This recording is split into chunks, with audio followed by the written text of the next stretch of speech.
जय जगन्नाथ आउ एक न्यू ब्लॉग को आपण मान स्वागत जनाऊे। आज मिनी ब्लॉग मु आरंभ करुँच। आज सकाଳେ थिला हमर लेआउट पड़िबार थिला कहीं बहुत दिन 2 मास पर आज आम से समय आसला आम आज लेआउट पकाउचे। लेआउट पकाइबा मिस्त्री इंजीनियर समस्त आछंती। इंजीनियर जो प्लानिंग देले से अनुसार आम लेआउट पड़ुचे। सब सूता बंधा कि केला बता है। तापर बोरिंग वाला आसते प्राय लेआउट पड़ा सरू सरू 12टा बाजीगला। तापर बोरिंग वाला आसते से बोरिंग कर फास्ट बोरिंग थिला।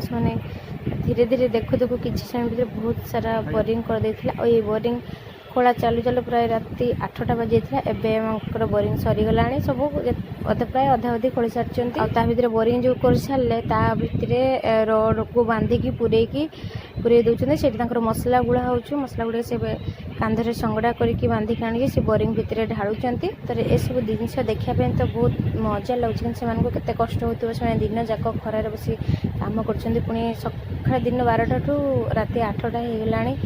से जहाँ भी हो एथर घर कम आरंभ हो गला।